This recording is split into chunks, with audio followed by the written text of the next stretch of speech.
TLP जिसे 2015 में सिर्फ 75 लोगों ने स्टार्ट किया था, वो 2024 के कंट्रोवर्शियल तरीन इलेक्शन के अंदर भी 28 लाख से ज्यादा का वोट हासिल कर लेती है।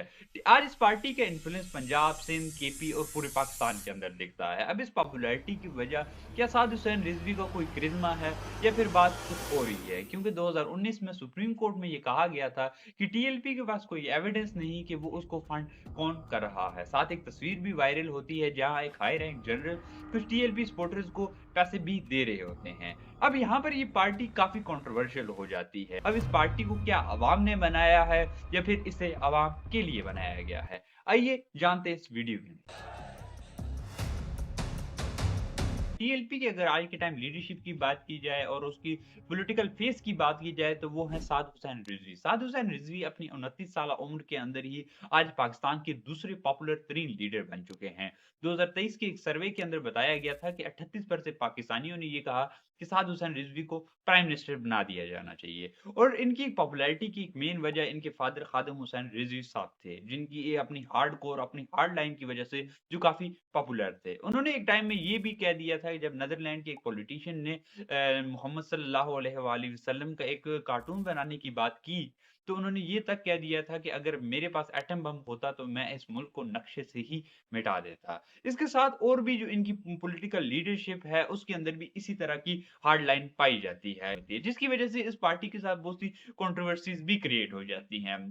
रिसेंट टाइम के अंदर आप देखें तो इस पार्टी ने बहुत से लोगों को टारगेट किया। एक्स चीफ जस्टिस फाइजी साहब हों, तैरूर कादरी साहब हों, मुफ्ती तारिक मसूद हों, डॉक्टर जाकिर नाइक हों या फिर आप इंजीनियर मिर्जा। और यही वजह है कि ये पार्टी हमेशा किसी न किसी कंट्रोवर्सी के अंदर घिरी रहती है। इस पार्टी को और ज्यादा डिटेल में अगर जानने की कोशिश की जाए तो ये पार्टी आज के टाइम दो बड़े नैरेटिव के ऊपर खड़ी है। एक खत्म नबूवत और दूसरा नामूस रिसालत। अगर खत्म नबूवत को और ज्यादा डिटेल से जानने की कोशिश की जाए तो इसका सिंपल डेफिनेशन ये है कि नबी सल्लल्लाहु अलैहि वसल्लम के बाद कोई नबी नहीं आएगा, और ये कुरान और सुन्नत से मेंशन वहां पर लिखी हुई सिंपल डेफिनेशन निकलती है। लेकिन बरसीर के अंदर ये चीज पॉपुलराइज उस टाइम पर हुई थी जब कादियान में पैदा होने वाले एक यजीद ने नबी होने का दावा कर दिया था। अब ये दावा कुछ ऐसा था कि जैसे कोई बुत उठकर कहे कि मैं खुदा हूं, और इस दावे ने कुरान की वो आयतें जो आज से सालों पहले गई थी वो दोबारा से हाईलाइट कर दी। और इस साल 1880 के अंदर इसके खिलाफ एक मूवमेंट भी स्टार्ट कर दी गई थी जिसका नाम था तहफ़्फ़ुज़ नामूस रिसालत। इसका काम सिर्फ यही था कि ये लोगों को एविडेंस प्रोवाइड कर रहे थे और इस फितने को बेनकाब कर रहे थे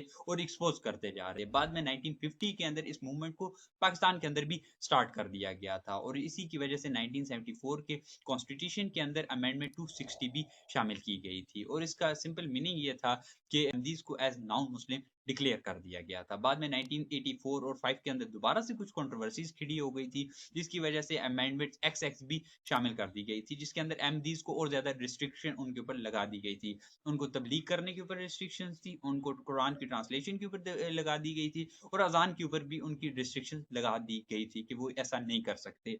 अब ये जो अहमदीस का जो कॉन्सेप्ट है ये काफी डीप डिगिंग है, ये टॉपिक काफी डीप डिगिंग है, जिसे हम किसी सेपरेट वीडियो के अंदर जानने की कोशिश करेंगे। अभी तक के लिए आप यही समझ लें, और इसी अमेंडमेंट को आज के टाइम टीएलपी प्रोटेक्ट करने की बात करती है। टीएलपी के पास आज के टाइम जो दूसरा बड़ा नैरेटिव है वो है नामूस रिसालत। नामूस रिसालत को अगर हम स्पेसिफिकली समझे तो ये आर्टिकल 295 की बात की जाती है और उसको प्रोटेक्ट करने की बात की जाती है। पाकिस्तान के अंदर आर्टिकल 295 को 3 पार्ट्स के अंदर डिवाइड किया गया है। पार्ट ए के अंदर कहा गया कि आप अपने अल्फाजों से, जुमलों से, सेंटेंस से या लिख कर या किसी भी फॉर्म के अंदर किसी रिलीजन को डिसरिस्पेक्ट नहीं कर सकते। आपको इसके ऊपर फाइन भी हो सकता है और सजा भी हो सकती है, मतलब जेल में भी डाल दिया जा सकता है। इसके पार्ट बी के अंदर स्पेसिफिकली कुरान को मेंशन किया गया और इस्लाम को मेंशन किया गया। अगर आप इनको डिसरिस्पेक्ट करोगे तो भी आपको इसी तरह की सजाएं मिल सकती हैं। इसके पार्ट सी के अंदर प्रॉफिट मोहम्मद को मेंशन किया गया कि अगर आप उनको डिसरिस्पेक्ट करोगे तो इसके ऊपर आपको डेथ पेनल्टी भी हो सकती है। अब इस तरह के जो लॉज होते हैं ये दूसरी कंट्रीज के अंदर भी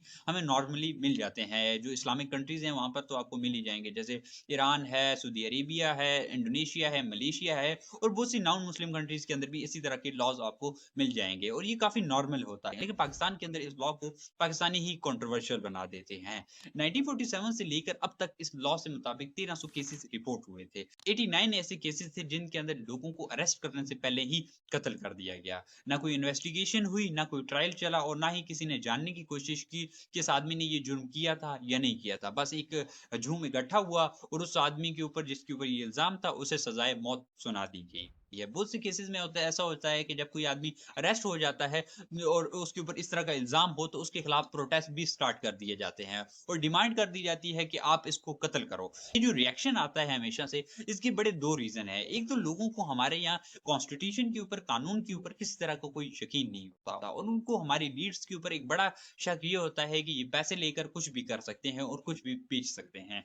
दूसरी वजह ये है कि हमारे यहाँ लोगों को इन्वेस्टिगेशन और ट्रायल के बेसिक मतलब ही नहीं समझ आते। उनको लगता है कि बस जिस आदमी ने जुर्म किया है उसे कत्ल कर दिया जाए, बल्कि वो ये नहीं सोचते कि अगर कितना ज़रूरी है ये जानना कि इस आदमी ने ये गुनाह किया है या नहीं किया, किया भी है तो किस लेवल का किया है। शायद उसे सिर्फ़ कुछ फ़ाइन होता, कुछ सालों की जेल हो जाती, लेकिन यहाँ पर तो डिमांड की जाती है कि सिर्फ़ उसे कत्ल कर दिया जाना चाहिए। ये वजह ये है कि हमारे यहाँ लोग इमोशनली इस चीज़ को देखते हैं, लॉजिकली नहीं देखते। वैसे कुरान तो लॉजिकली इन चीज़ों को एक्सप्लेन करता है। जैसे सही मुस्लिम में एक हदीस है, नबी सल्लल्लाहु अलैहि वसल्लम फरमाते हैं कि अगर तुम्हें कोई खबर मिले तो उसके ऊपर तस्दीक करा लिया करो, इन्वेस्टिगेट कर लिया करो। ये ना हो तुम किसी कौम को अनजाने में उसको तकलीफ पहुँचा दो और बाद में तुम उसके ऊपर शर्मिंदा होते रहो। लेकिन हमारे यहाँ कोई शर्मिंदा भी नहीं होता। 2009 के अंदर 8 क्रिश्चियनों को उनके घर के अंदर ज़िंदा जला दिया गया था और बाद में जब इसके ऊपर इन्वेस्टिगेशन की गई तो पता चला ये तो एक झूठी खबर थी और बाद में उन लोगों को सज़ा ज़रूर दी गई थी, लेकिन तब तक बहुत देर हो चुकी थी।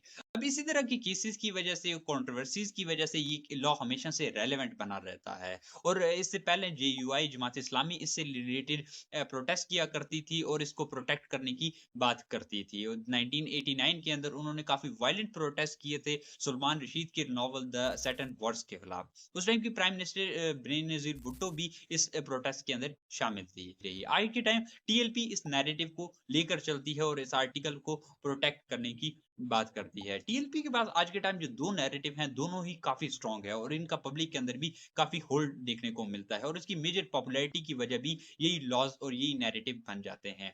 आज के टाइम पाकिस्तान के अंदर 247 ऐसी ग्रुप्स हैं या जो इस तरह की कैंपेन्स लेकर चलते हैं और इस तरह के नैरेटिव को लेकर चलते हैं। पिछले कुछ टाइम के अंदर तो सेक्युलर जो हमारे यहाँ पॉलिटिकल पार्टीज़ थी, उनके अंदर भी इस तरह का रुझान देखने को मिला है। जैसे पीपल्स पार्टी है, उसने एक बैनर छपवाया था जिसके अंदर जुल्फ़िकार अली भुट्टो की तस्वीर लगी हुई थी और नीचे लिखा हुआ था मुजाहिदे खत्म नबूवत। रुझान को देखते हुए पीटीआई की जो गवर्नमेंट थी उसने भी रहमतुल्लिल आलमीन नाम से एक अथॉरिटी भी स्टार्ट की गई थी उनकी जानिब से। बल्कि इसके ऊपर मुस्तफ़ा कमाल भी एक बार गुस्से में आ गए थे। उन्होंने तो ये कह दिया था कि भाई और हमारे मुंह पर आकर लब्बैक या रसूलुल्लाह, अबे तो मैं कोई यहूदी हूँ। टीएलपी को जहाँ पिछले कुछ टाइम से बड़ी पॉपुलैरिटी मिली है, वहीं 3 तरह के बड़े क्रिटिसिज्म भी उसके ऊपर स्टार्ट कर दिए गए हैं। सबसे बड़ा क्रिटिसिज्म तो ये किया जाता है कि टीएलपी ने वो इश्यू जो पाकिस्तान के अंदर काफ़ी सेंसिटिव थे, उनको बहुत ज़्यादा पोलराइज़ कर दिया है और जिसकी वजह से पाकिस्तान के अंदर माइनॉरिटीज़ का रहना और ज़्यादा मुश्किल कर दिया गया है। यही वजह है कि जब भी इस तरह कोई इंसिडेंट होता है, जैसे वो एक लेडी थी जिसने अरेबिक ड्रेस पहना था, तो उसको लोगों ने ट्रोल किया, तो उसके ऊपर भी टीएलपी का ही क्रिटिसिज्म एक साथ में स्टार्ट कर दिया गया था और उसके ऊपर भी क्रिटिसाइज़ करना शुरू कर दिया था लोगों ने। और इसमें बड़ी प्रॉब्लम टीएलपी के साथ भी है। टीएलपी हमेशा से एक रिएक्टिव साइकोलॉजी इस्तेमाल करती है। मतलब जब भी इस तरह का कोई इंसिडेंट होता है, तो उसके ऊपर वो प्रोटेस्ट वगैरह ज़रूर कर देते हैं, लेकिन कभी भी वो सॉल्यूशन की बात नहीं करते।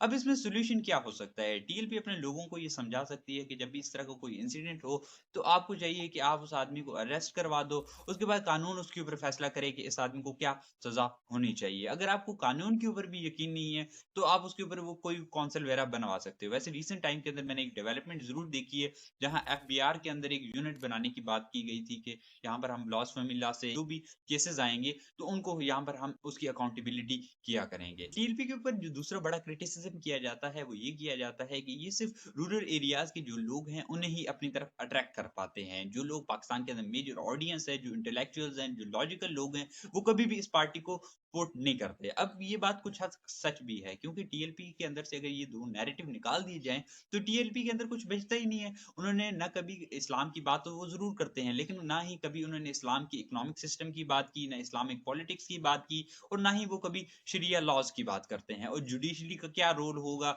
वो कभी भी कोई रोड मैप लोगों को नहीं दे पाते। हुआ है, आपका कोई माशी प्लान है इस मुल्क के लिए? क्या बात है, बहुत और यही वजह, यही प्रॉब्लम दूसरी इस्लामिक पॉलिटिकल पार्टीज़ के साथ भी रहती है। तो वो भी कभी इस्लाम को सही तरह से डिफाइन करके लोगों को उसके मोरल्स या उसकी आइडियोलॉजी को समझा नहीं पाते, जिसकी वजह से अक्सर इस्लाम को ही नुकसान पहुँचता है। ये अच्छे से परफ़ॉर्म नहीं कर पाते, अच्छा सा रोड मैप नहीं दे पाते लोगों को, जिसकी वजह से लोगों को लगता है कि ये सिर्फ़ फ्रॉड ही है या कुछ तरह का लोग इसे सिर्फ़ फ्रॉड ही समझते रहते हैं। ये एक बड़ी प्रॉब्लम इस्लामिक पॉलिटिकल पार्टीज़ के साथ रहती है। टीएलपी के ऊपर सबसे बड़ा क्रिटिसिज्म ये किया जाता है कि ये एस्टैब्लिशमेंट की बनाई गई एक पपेट पॉलिटिकल पार्टी है और इसे फंड किया जाता है। अब ये इंप्रेशन 2017 के जब टीएलपी ने प्रोटेस्ट किए थे, उस टाइम की जो पीएमएलएम की गवर्नमेंट थी, उसके खिलाफ उससे लिया जाता है। अब टीएलपी ने उस टाइम जो प्रोटेस्ट किए थे, उसकी बेसिक वजह ये थी कि उस टाइम पे लॉज़ के अंदर कुछ चेंजिंग की थी पीएमएलएम गवर्नमेंट ने। उसके अंदर हुआ ये था कि जहाँ पर ये लिखा हुआ था कि मैं कसम उठाता हूँ और मैं यकीन रखता हूँ कि नबी सल्लल्लाहु अलैहि वसल्लम आखिरी नबी हैं, वहाँ पर चेंज कर सिर्फ़ ये लिखवा दिया कि मैं सिर्फ़ यकीन रखता हूँ कि नबी सल्लल्लाहु अलैहि वसल्लम आखिरी नबी हैं। अब इस ज़रा-सी चेंजिंग के अंदर टीएलपी ने कहा कि इसके अंदर कादियानियों को रास्ता दिया गया है, तो इससे उन्होंने इसके खिलाफ प्रोटेस्ट करना स्टार्ट कर दिया। अब ये प्रोटेस्ट मेन वजह थी जिससे ये इंप्रेशन बैठ गया। अब वो वजह ये थी कि जब प्रोटेस्ट स्टार्ट हुए तो किसी ने इन प्रोटेस्ट को रोका ही नहीं। बाद में ये प्रोटेस्ट वायलेंट हो गए और 19 दिन बाद जाकर इन प्रोटेस्ट के खिलाफ एक ऑपरेशन किया गया। इस ऑपरेशन के अंदर 6 लोग शहीद हो गए, 200 से ज़्यादा ज़ख्मी हो गए, प्रोटेस्ट पूरी तरह वायलेंट हो गए। बाद में उस टाइम के जो आईएसआई चीफ थे जनरल फैज़ अमीर, उन्होंने आकर पीएमएलएन गवर्नमेंट और टीएलपी के दरमियान एग्रीमेंट करवाया था। अब इससे भी एक बड़ा इंप्रेशन बैठ गया था कि टीएलपी जो है वो एक पपेट पॉलिटिकल पार्टी है जिसे एस्टैब्लिशमेंट ही लेकर आई थी पीएमएलएन गवर्नमेंट के खिलाफ और वही लेकर गई है। साथ में इसके साथ एक तस्वीर भी वायरल हो जाती है यहाँ पर जिसके अंदर एक हाई रैंक जनरल कुछ टीएलपी सपोर्टर्स को पैसे भी दे रहे होते हैं। अब ये जो सपोर्टर्स को जो पैसे दिए गए थे, इस वजह से इंटरनेशनल मीडिया के ऊपर बहुत ज़्यादा वायरल करने की कोशिश की। लेकिन यहाँ पर वजह ये थी कि यहाँ पर कुछ टीएलपी सपोर्टर जब एग्रीमेंट हो गया ना, तो उन्होंने कहा कि हमें घर जाना है लेकिन हमारे पास किराए के पैसे भी नहीं है। तो वहाँ पर एक जो जनरल थे, उन्होंने सिर्फ़ उनकी मदद करने की कोशिश की। लेकिन उससे एक इंप्रेशन ये बैठ गया कि ये इसको फंड किया जा रहा है और ये पूरी तरह ये चीज़ वायरल होना स्टार्ट हो गई थी। और उसके बाद हुआ ये कि जब 2018 के इलेक्शन हुए, तो उसके अंदर भी ये चीज़ें पूरी तरह क्लियर हो गई क्योंकि 46% जिन लोगों ने टीएलपी को वोट किया, वो लोग थे जो 2013 के अंदर पीएमएलएन को वोट किया करते थे। अब इससे लोगों के अंदर ये बात बैठ गई कि ये एस्टैब्लिशमेंट की एक पॉलिटिकल पार्टी है और पीएमएलएन को गिराने के लिए ही इसको लाया गया था। लेकिन बहुत से टीएलपी के जो सपोर्टर्स हैं, वो ये कहते हैं कि नहीं, ये वजह ये थी कि उस टाइम पे एस्टैब्लिशमेंट को प्रोटेस्ट की ज़रूरत थी, तो वो कोई भी करता, तो वो चल जाता। और दूसरा जो फंड्स की बात है, तो वो मैंने भी थोड़ी-सी इसके ऊपर जब डिटेल निकाली, तो पता चलता है कि पाकिस्तान के अंदर 328 ऐसे इन्वेस्टर्स हैं, जो ट्रेडर्स हैं, जो टीएलपी को फंड करते हैं। तो ये बात अब कहना बड़ा मुश्किल हो जाता है कि एस्टैब्लिशमेंट की पार्टी है या नहीं। लेकिन रीसेंट टाइम के अंदर जब इन्होंने प्रोटेस्ट किए थे, तो उसके बाद आर्मी के स्पोक्स पर्सन का कुछ ये कहना अगर वहां पे आंसू गैस होता, टकराव होता, लाठीचार्ज होता और कुछ प्रॉब्लम होता तो फिर आपकी तसल्ली होनी थी कि हाँ यार अब ठीक है, इसका मतलब खुद नहीं लेके आए थे।